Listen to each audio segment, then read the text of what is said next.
Hello, and welcome to the Enneagram in a Movie podcast, part of the Awareness to Action podcast network. This is the podcast that looks at one film in each episode and uses it to explain the 9 types and 3 instinctual biases of the Enneagram model of personality. One movie, one type. My name is Mario Sakura, and I'll be joined by Maria Jose Munita and Tamer Zanatti. We are the principals of Awareness to Action International, a global consulting and training company that specializes in practical applications of the Enneagram. You can find out more about us and our work at awareness-to-action.com. In the meantime, make some popcorn, sit back, and enjoy the show.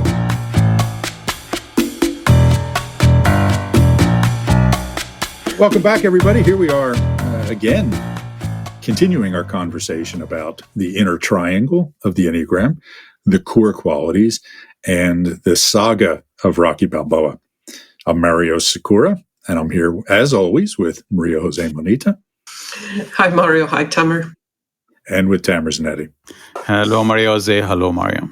So the movie Creed, it's interesting because I've watched this multiple times in preparation for this podcast. And so a thing to keep in mind about it continues the story of Rocky Balboa, for sure. Right? But it is also a sort of a sequel and a spin-off, right? Meaning that it follows, we could consider it, let's see, what is it, Rocky 7 in a sense.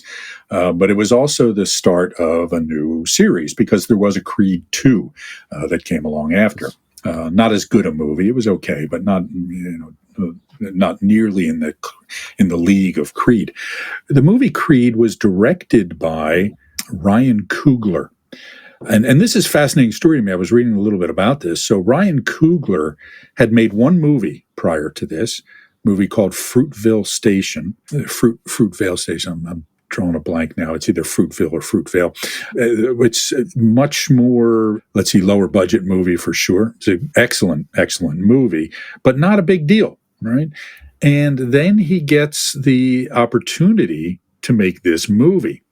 And he came up with the idea. He had just been wanting to make what he called a Black Rocky movie, right? So Ryan Coogler is a Black director, and he wanted to make a Rocky movie that more reflected his life experience, okay, as a Black man.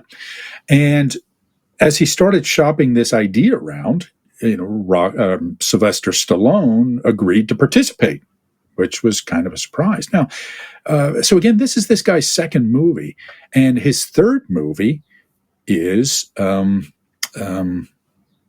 Panther. Okay, so this is a guy with some serious movie making chops here, right? I mean, Black Panther is a great movie and a huge epic and a huge box office success. And it's a very, very mature film, right? And as I was keeping that in mind as I was watching Creed, there were some just basic filmmaking techniques that really amazed me, right? I mean, for example, the first fight that he has, it's all filmed in one scene, right? I mean, I don't know if you noticed that, but there were no cuts during those 2 rounds of boxing. And there were even parts there where the camera would pan from the fighters to Rocky and then pan back. And if you watch it from a technical perspective, it's really an impressive piece of filmmaking. Made me think of the scene from Goodfellas, the famous tracking scene with Ray Liotta and Lorraine Bracco. Well, Mario, you became an expert in filmmaking after these episodes. Well, I wouldn't quite go that far, but I do tend to geek out. I have a lot of opinions about things. Yes, this we know. So this is a really mature piece of filmmaking, and I think it's the best of the 3 movies from a story, acting, technical, and probably the highest budget. I don't know if the budget was higher than Rocky Balboa or not. I think it was about a $30 million budget. The fact that they gave $30 million to somebody making their second film for this was really impressive. Interestingly enough, it's the first Rocky movie where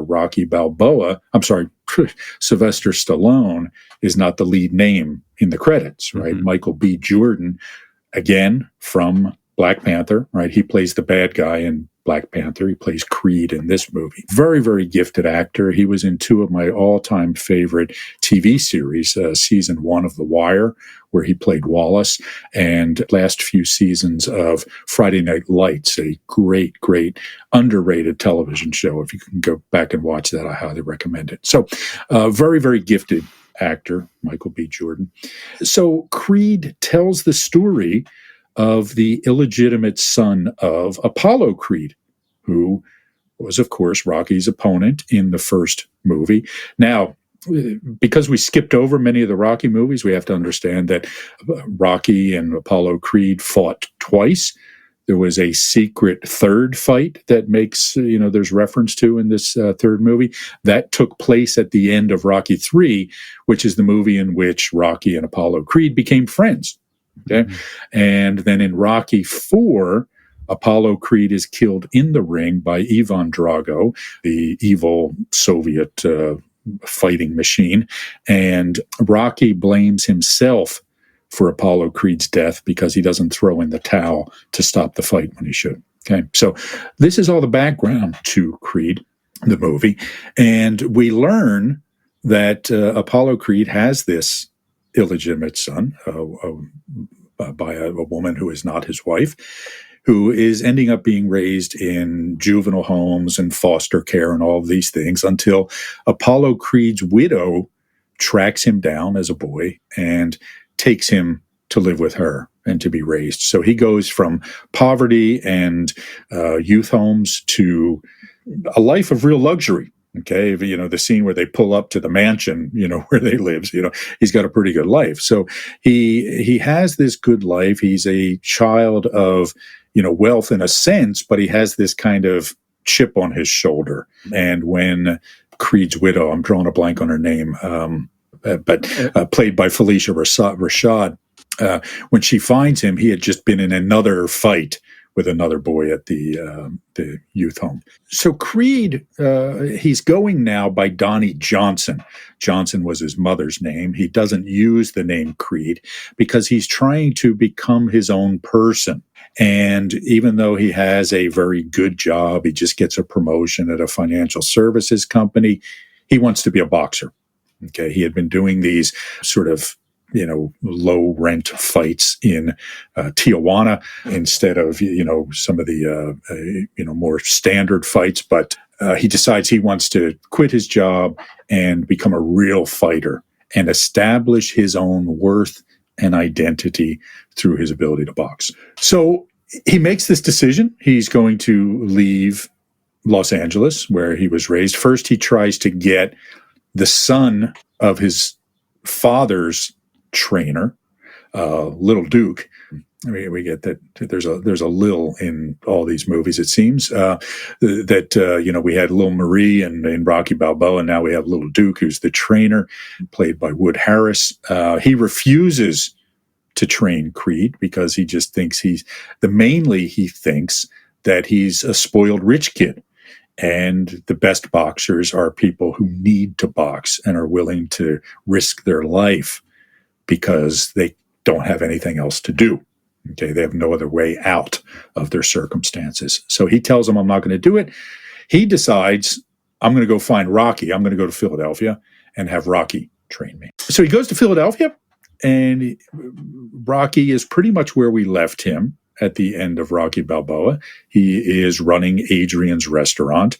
Creed shows up one evening, starts talking to Rocky, not asking him questions, saying he recognizes the pictures, but not telling him who he is right away until Rocky kind of starts asking him questions. Wait a minute, how do you know that? How do you know that? And they then discovers that he is Creed's son. Rocky doesn't want to train him.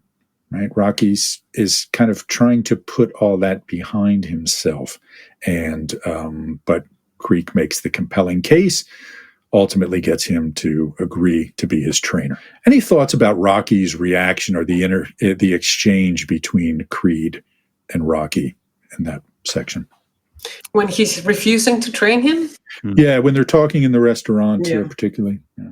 I think that he's ambivalent because he wants to kind of take care of the boy, but at the same time wants to help him. So he wants to help him, but he could help him by training him or by keeping him safe, understanding that the guy will fight anyway. Yeah. So but I think that it has to do with feeling like a good person. He doesn't want to get him hurt or damaged, and he wants to be good, but it's hard because the guy wants to fight anyway. So it's Also, I what reached me that Rocky is really preparing to live this life, and he doesn't really want to get involved into any new projects or any new initiatives, and somehow he's feeling like he's no good anymore. It's I mean, let's spend these remaining days until I go and meet Adrian. This is really what I want to do. So somehow I think it's stunting of the benevolence again at point 9. Somehow this is what was driving this interaction. And this is a point we've made before, that growth and development and evolution happens in fits and starts, right? It's 2 steps forward, 1 step back. We talked about it being a spiral, right? That we kind of keep finding ourselves facing the same challenges over and over again, just from a different vantage point, right? From a different place. So just because a 3 finds their purpose at one point or a 9 finds this feeling of generativity doesn't mean it's going to last forever, right? Enlightenment does not come from a weekend-long workshop, right? We have these insights and revelations, and we make progress, and then we slide back down. And so the work we have to do on ourselves is ongoing, right? It's never ending. It's, a step at a time, a punch at a time, a round at a time, and as Rocky says to Creed. So that's one of the big takeaways. It was also interesting to me that Creed pointed out that Rocky had not called Marianne since the funeral, right? Which was kind of odd because they were friends, and but there was just something about that Rocky was avoiding, right? Avoiding that feeling of pain and suffering, that sense of guilt, a sense of guilt as well, right? So Paulie's not around anymore. Paulie has passed away as well. We have what has become the obligatory scene of Rocky at the cemetery, where he is now going to visit both Paulie and Adrian. And again, he seems at peace with himself, even though it's kind of a sad piece, right? And we see, I'm done. Yeah, I'm just waiting to die, in a sense, right? It's that autopilot. All right, this will be over soon. Let me just fill my time until it happens. The encounter with Creed rekindles Rocky's spirit, right? He's kind of drawn back into caring about life again. And again, it's not dramatic, right? I mean, it's not this, it's not the kind of dramatic thing we saw in Rocky Balboa where, I've got one more in the tank, I can do this, I can still prove myself. No, it's more of a sort of serene, re-entry into the world. Right? And it's like more mature. I have nothing to demonstrate. It's more internal. It fuels me, but I don't need it. So it's more of the value at point 3. I mean, it's intrinsic. I don't really need to overdo it. Right.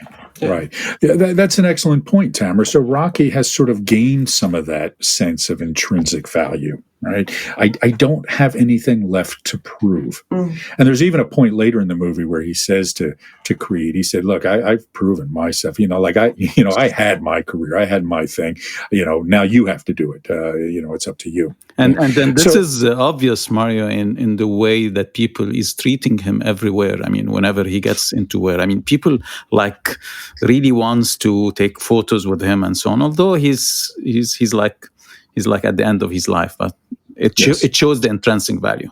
Yes, yes, and so it's interesting because there was that was a really strong theme in Rocky Balboa, right? Of everybody wanting the picture taken with him now, and the first sort of encounter with celebrity that we see in this sense is when Rocky meets Bianca. Right. So just to back us up a little bit here, Creed moves to Philadelphia, as we said. He meets this girl who's a singer, living in the apartment beneath him, named Bianca. They strike up a relationship. And when, and then all of a sudden he decides he's moving to go move in with Rocky. And she's looking out the window and says, "Oh, are you moving? Were you going to tell me, kind of thing." And then she sees Rocky come around. And Creed has at this point started to referring to him as uncle. And he says, "Oh, this is my uncle." And she says, "This is my uncle." And she says, "Oh, your uncle's white." And Rocky says, "Yeah, for a long time now." And so Rocky gets into the van and she looks at him and says, "When were you going to tell me your uncle was Rocky Balboa?" Yeah. Right. So it's not like she ran down there and said, "Oh, can we get a selfie?" Yes. Right. Yeah. It was kind of like, I know who you are. You're a star. That's cool. You're a big deal. You're a big deal, but I'm not going to make a big deal out of it. Right. Because I think it's like they're used to him. It's part of the city. It's part of it's part of them. And yes. It's not like news anymore. It's funny. There used to be a commercial for one of the local news channels where they would show this news van for the channel all over the city, and they'd say, "Oh, there's that news van again." So it's almost like, "Oh, there's Rocky again." Yeah. So, but I think it was more reflecting this idea of this intrinsic value, and that it's not about the fame, and it's not about the external. It's not about the selfie, so to speak. And it's not about the action. You don't need to act in order to radiate this intrinsic value. Awareness to Action offers a unique approach to applying the Enneagram professionally with leaders and organizations, as well as for personal development. What makes us stand apart is our Enneagram expertise and focus on understanding human nature. We know people because we see people. And this is a skill set that can be taught and learned. Human nature is complex and simple at the same time. Our mission is to help people see clearly and act accordingly. Why? Because the ability to see ourselves and others clearly and honestly is essential. It enables us to act in more adaptive and useful ways. The Multicultural Team in Awareness to Action will help you learn tools and practices to become more aware and also to understand and engage people more effectively. Learn more at awareness-to-action.com. Join us at 2021 for exciting learning opportunities. So he is now going by Donnie Johnson. Okay, he does not tell her that he is Apollo Creed's son. They show up at Mickey's gym, which is now being run by another guy who is training his son to be a fighter. That Creed has been training there, but they're just kind of ignoring him, and letting him sort of work, by himself. But when Rocky shows up to train him at Mickey's gym, it's a whole different story. It's like, whoa, wait a minute, right? So, why are you here, Rocky? And, who is this kid? Why are you paying attention to him and all this sort of stuff? So this act of celebrity changes the dynamic in a big way at Mickey's gym. They realize this is unsustainable, so they move to the Front Street gym. Now, Mickey's gym is long gone. Go ahead. It's unsustainable because Creed is going to fight the son of the gym owner. Yes. Yeah. So they don't want to train in the same place. Right. So they arrange to have this fight, and it's just kind of a tune-up, for the son who is going to, fight in the future. I want to get back to this, the presence of Rocky with Creed, and how this changed the whole dynamic between Creed and the owner of the gym, and this is like it demonstrates how powerful is this intrinsic value. I mean, it's like Rocky did not do anything, but the consequences were really complete change in how people are dealing with creed. How people are dealing with others even due to this intrinsic value. And this is what mature value looks like, right? It's not just getting back to, I don't have to do anything and then be valuable. It's this idea that I have done things, I have achieved, I have accomplished, I have demonstrated, and now I don't have to worry about that anymore. I don't have to get distracted, because this is the fundamental theme of Creed. It is why we think of it as a 3 movie rather than a 9 movie, because it is all about how do I capture this feeling of intrinsic value. And I have to go through the process of achievement to get to the state where achievement no longer matters. It's just assumed and it's irrelevant and we see beyond it. Okay. This is the heart of the story. And it's all about Creed trying to figure out, okay, who am I really? Why do I matter? Do I only matter because I'm Apollo Creed's son? Or is there something really about me that makes me matter? To what extent should I divorce myself from this aspect of who I am? I am Apollo Creed's son. And I keep rejecting that in favor of some other kind of accomplishments, instead of just embracing, I am who I am. I don't have to pretend to be somebody else. I can just be and do and interact and engage with life. This is the lesson the 3 has to learn, and it's the lesson of this movie. And it's quite a challenge for him. And I think it would be for anybody. It's kind of living in the shadow. It's like Rocky's son, who also had to move to this place called Vancouver. Because he was just... Google it if he's never heard of it.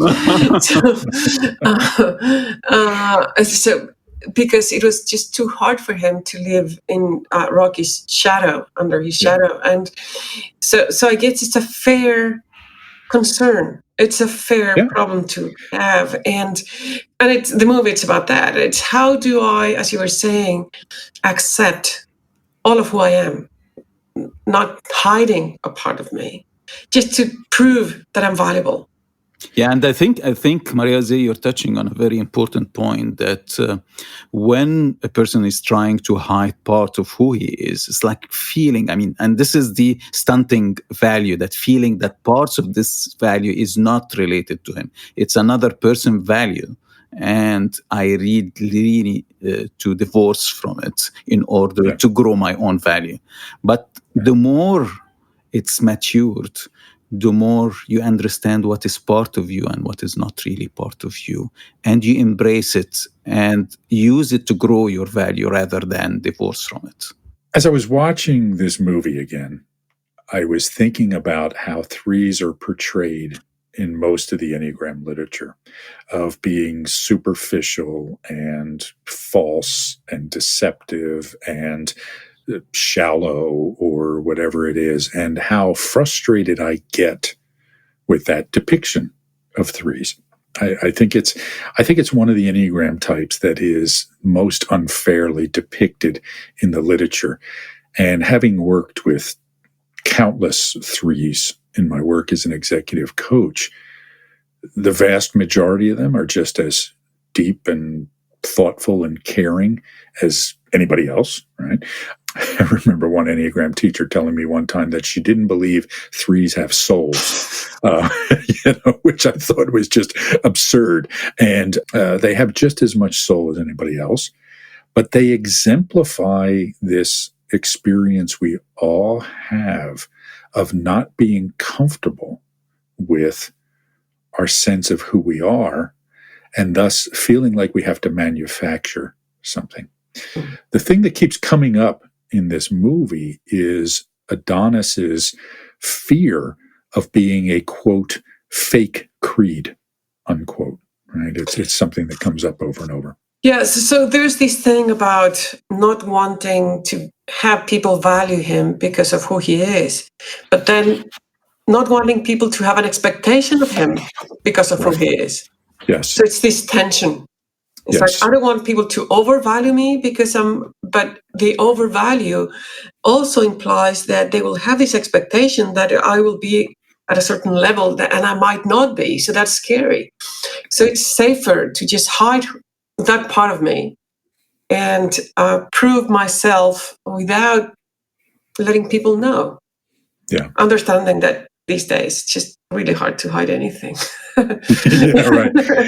Yes, and to that point, the way that Bianca finds out who he is through, she says, I'm gonna look you up, right? So she goes on her phone and starts searching on social media, and then finds out, which had recently been revealed, that he is indeed Apollo Creed's son.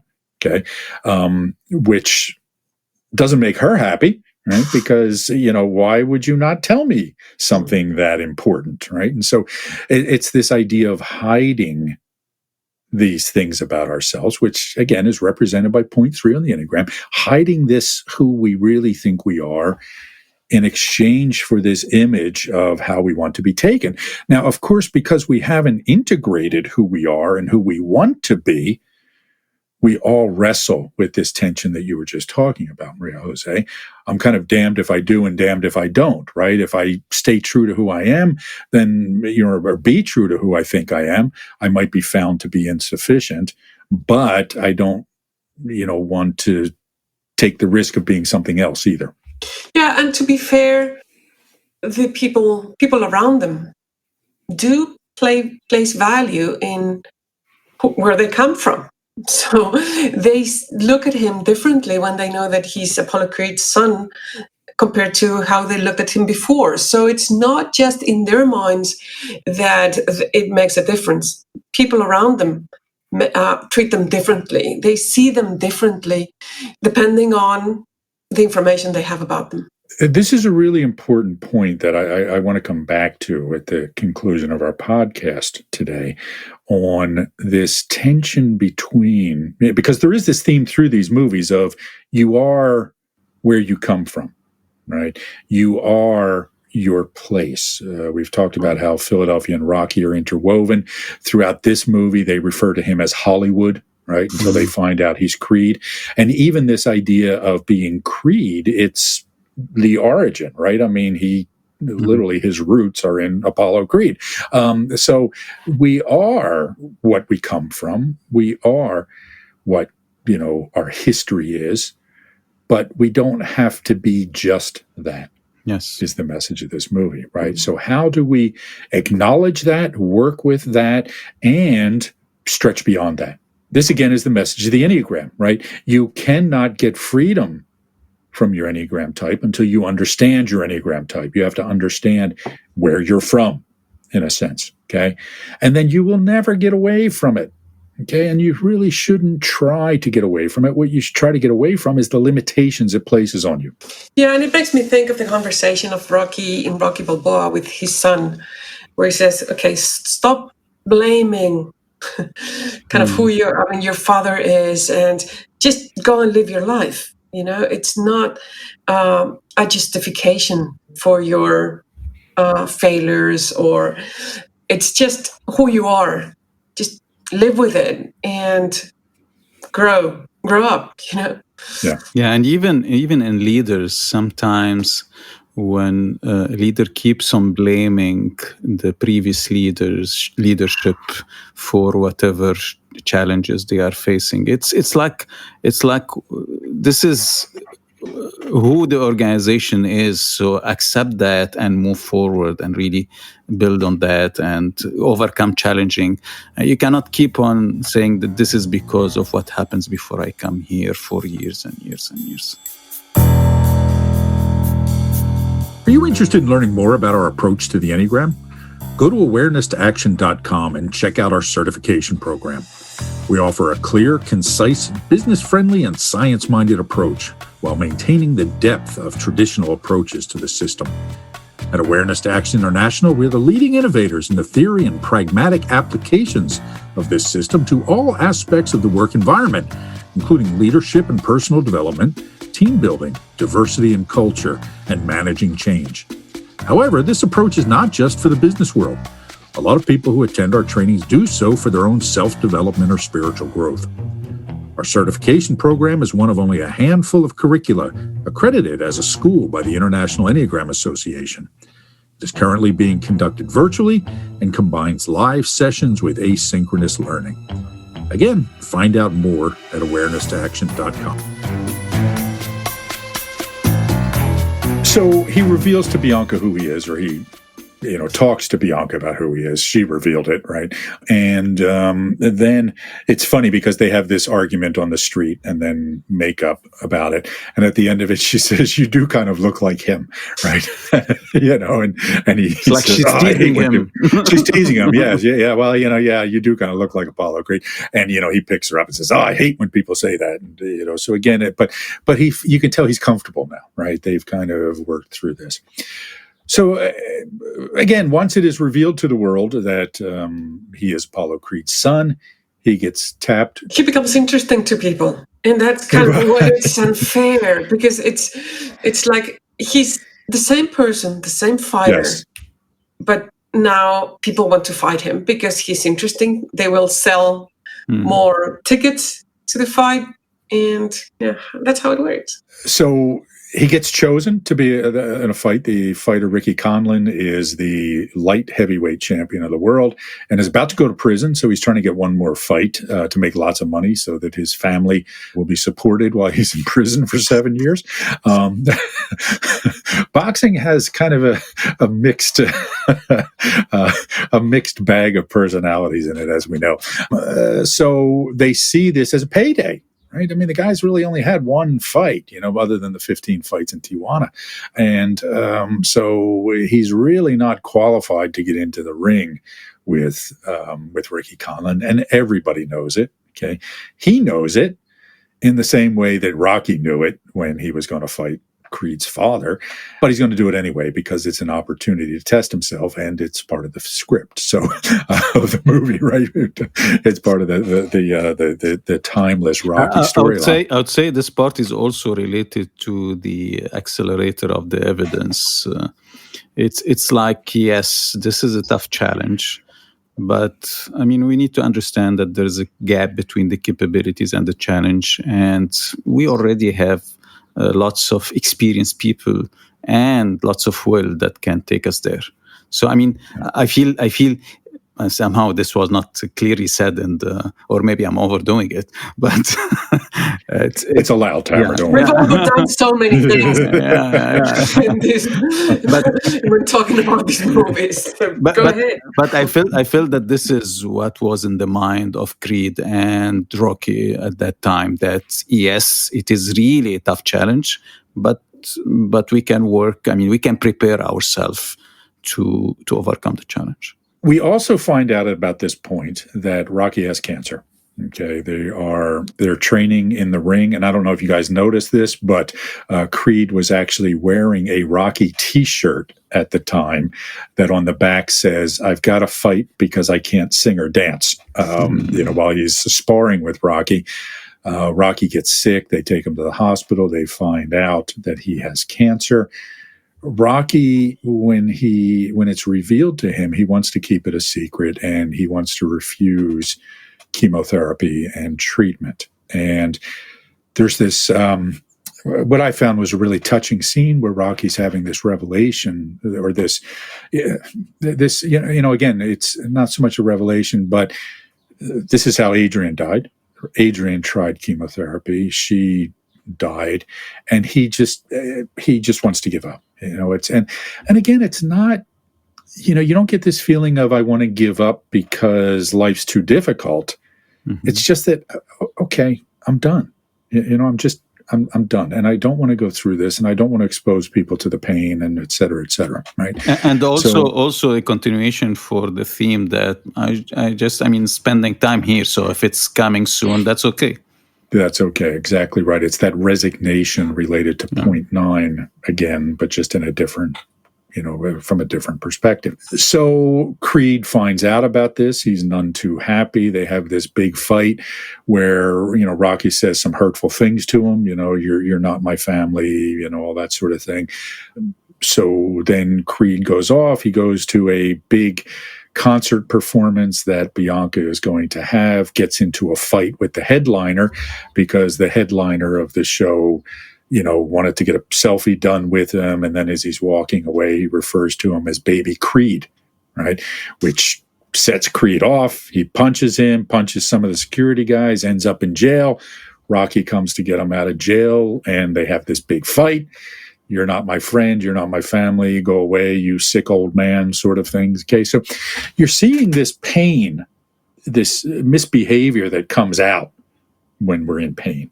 Right. And again, gets to this point that as much as we like to think we're making progress as human beings, life sets us back. Right. I mean, especially under stress. Especially under stress. Absolutely right.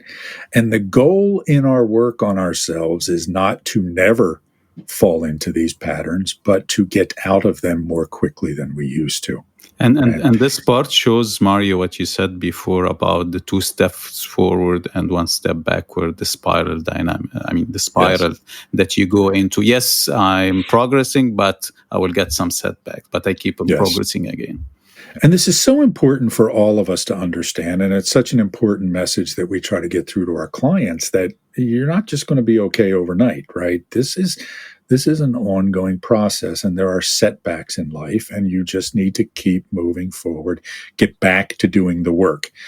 That's what they agreed to do. They have this sort of making up. Creed says to him, I will fight if you will fight. And so Rocky agrees to get the treatment. So I think that there's something there where Rocky feels that he matters again. So he's just waiting for to die. And is quite at peace with that. But when Creed says, I'll fight if you fight, it's like, you're important to me. Yeah. And he regains a sense of value and that he had lost, I think. Or he needed at that point. You're right. And it's that generativity thing. It's the reminder to the 9 that, no, wait a minute, you do have something to offer. Okay. You keep forgetting this. But you need to keep reminding yourself you have something to offer. So get back in there and offer it. Okay? So Rocky agrees to do this. They do go into the training montage. And it's interesting because now it is this, instead of just Rocky training and, it's now superimposed between Creed doing the training, Rocky fighting his illness, and Ricky Conlon, sparring and fighting. So it's also, for me, why is it called Pretty Ricky Conlon? I can't answer that question. I don't. That I don't know. These nicknames in boxing come from all sorts of places. I don't know. I guess that's in the eye. Fascinating. I guess it's in the eye of the beholder, right? Yeah. And do you know why they did not use the stairs in the training montage? They used instead the running in the street. Oh, the stairs of the hospital too. So, No, the stairs that Rocky used to. Yeah. No, I don't. I think they were, saving that, frankly, as we'll see, because that is how the movie ends at those steps. Okay. And I think they were saving that. Now, there were stairs because he was running up and down the hospital steps, okay? Not quite as majestic, right? Exactly. But it was a very different, the corollary to the crescendo of the Rocky training montage at the top of the art museum steps is very different from what we see in Creed, right? So Creed is actually running through, that's my old neighborhood, right? That the Front Street gym was 5 minute walk from where I lived for a lot of years, right? And so I know that place, and I even bought beer at the beer distributor sometimes underneath of it, right? So it is it's a very different kind of neighborhood than the art museum for sure. And you guys see the dirt bikes and the quads that these kids were riding up and down the street, right? And they're very vocal in this. So that is a Philadelphia thing. Okay, Rocky mentioned that it's a Philly thing. They ride these things illegally on the streets, and they'll do wheelies. So they go up and down, dozens of them at a time will go up and down major streets in North Philadelphia. And we talked in the Ferris Bueller episode about cars representing freedom and liberation in a sense. And this, I think, is what these dirt bikes and quads represent here as well, is this feeling of liberation. Because when you see these kids riding these things on the street, they're breaking the rules, right? They're riding on the wrong side of the roads. They're breaking the law. It just looks exhilarating to do. Right? It looks dangerous as all hell too, but it's just this idea of freedom and the throwing off of rules and expectations. So I think it was a good metaphor for this. Go ahead, Maria. To me, it was also a way in which it was like he was becoming part of the city and supported by these kids. They were with him, and it's part of kind of this growth or maturation of him and kind of like finding himself. Yes. And so, and so again, I want to be really careful about speaking about the Black experience as a middle-aged white man, right? And, if we go back to the idea that Ryan Coogler wanted to make a Black Rocky, there is this theme of Black identity subtly running through the movie. I don't think by any stretch it was, very blatant, but he's this rich kid from LA who goes to live in North Philadelphia, which is a very different place from rich neighborhoods in LA. And, and she's kind of teaching him how to be street, right? She's teaching him about, the North Philadelphia neighborhood and that sort of thing, about language, word choices, that sort of thing. And there's this theme of him being this rich kid who is not street. And in the end of this training montage, he is sort of integrating with, he's surrounded by these dirt bikes and quads, and this incredible music is playing. I mean, for me, the remake of the Rocky theme there was really fantastic. These big fat taiko drums and, all these sort of things. It's a very, it's kind of like Roman gladiator music mixed with hip hop and stuff. I thought it was really, really interesting, and culminates in front of the Front Street Gym in very much the same way that the Rocky training montage is culminated at the end of, the Greek architecture art museum in one of the nicer neighborhoods of Philadelphia, right? So again, it was this contrast of identity that I thought was really interesting. Mm-hmm. Okay. Mm-hmm. All right. So, and again, identity is all three stuff, right? Or it's all 0.3 stuff. Okay. So they go off, has the fight. It's, again, there's a really, really nice camera shot that I want to point out there when Ricky Conlon knocks Creed down. And usually when somebody gets knocked down in a movie, they fall onto a mattress or something, and you don't see them falling, but you're capturing this whole part of, of him, like, kind of slow motion going through the air and landing. So it's really a nice piece of stunt work by Michael B. Jordan. And, and then he has this flash. He's basically seeing his life flash before him, until the count of 9 when he finally sees Apollo, and he jumps back up and continues the fight. Hard to believe, though. Of course. Look, it's a Rocky movie, right? It's not science. So, let's keep perspective here, right? So, all we needed was aliens to make it even more unbelievable. But anyway.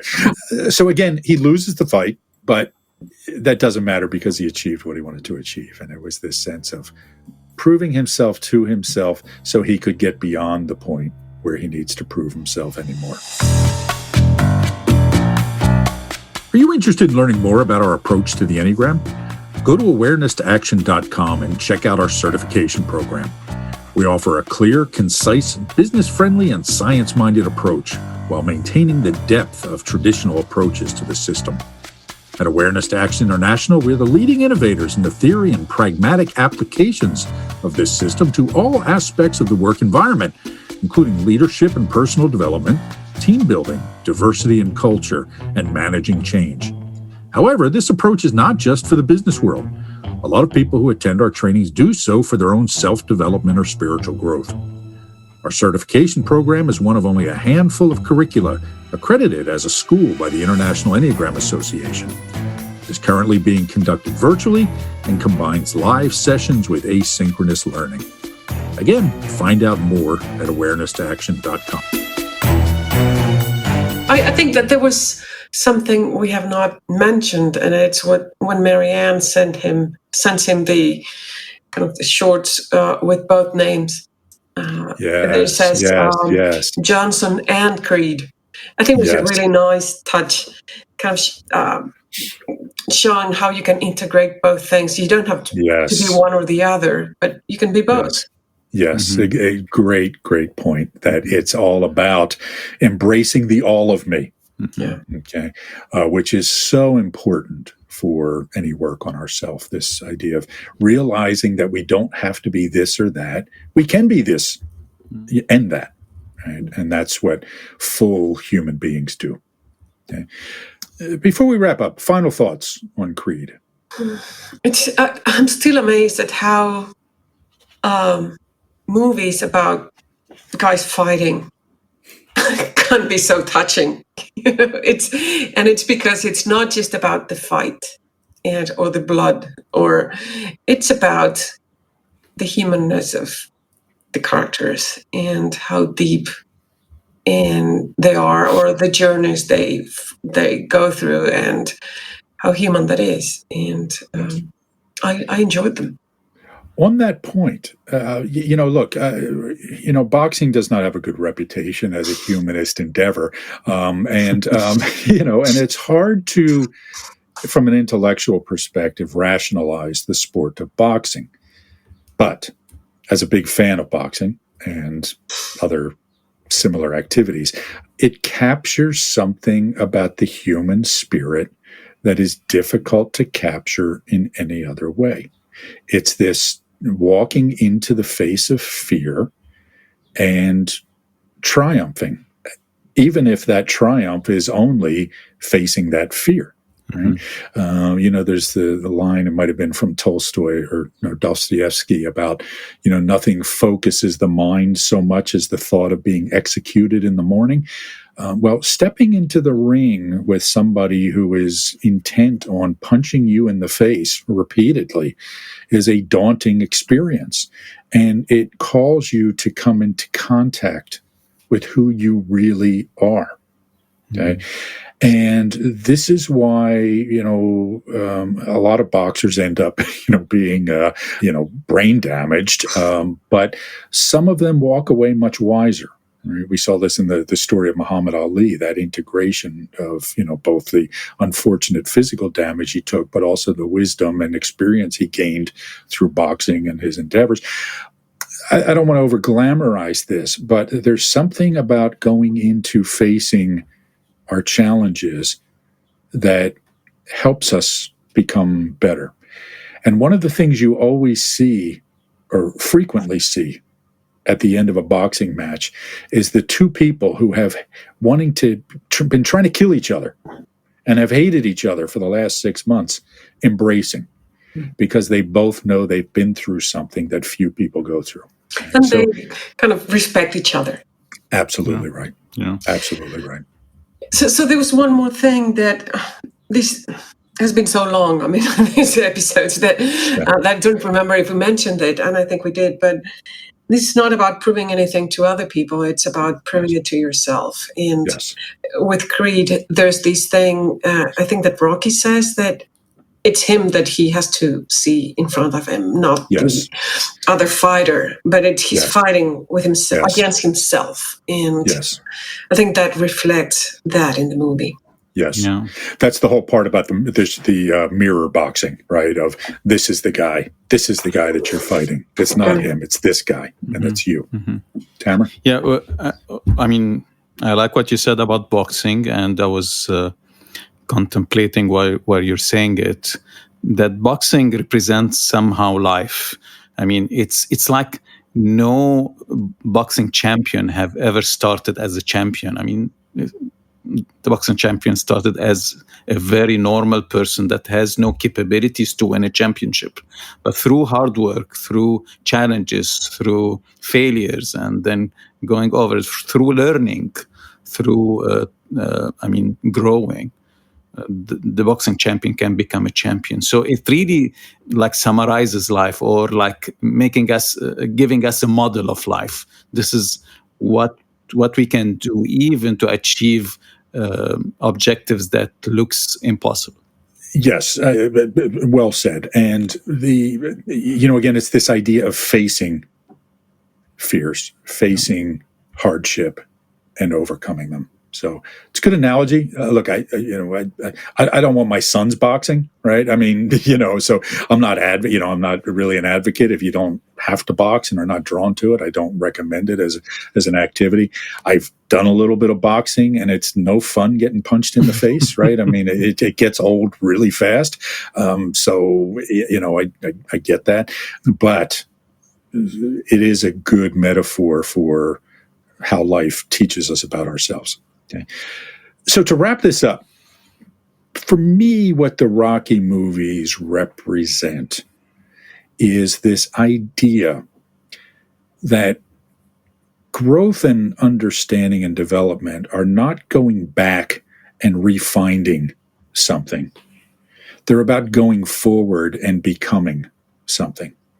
One of our key frustrations with the Enneagram is that it's often this idea of, going back to something, the road back to who you really are, or something like that. Or getting rid of something to find what really is kind of inside. Right. Getting rid of something fake in order to find something that's true, that has been there all along. What's been there all along is not mature, right? Life is a process of becoming. Okay. The oak tree is never done growing until it's dead, right? It doesn't, the oak tree is not trying to return back to its acorn state of essence. Okay. No, it's becoming what it has the capacity to become. And that's the process that we should all be using the Enneagram for, to see it not as a map back to something, but as a path towards something, the maturation of these core qualities, and an understanding of what obstacles we face on that path forward. Okay?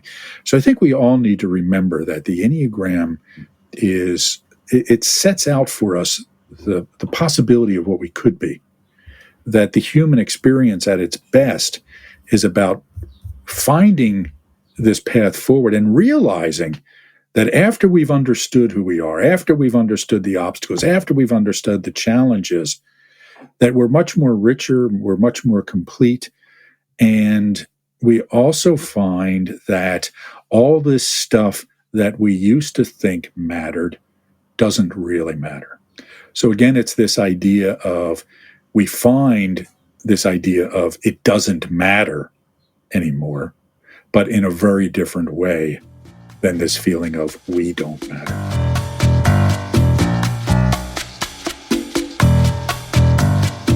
Thank you for listening to the Enneagram in a Movie podcast, part of the Awareness to Action podcast network. Find out more about the Enneagram and our offerings at awareness-to-action.com. And if you enjoyed the episode, please go online and give us a review. We'll see you next time.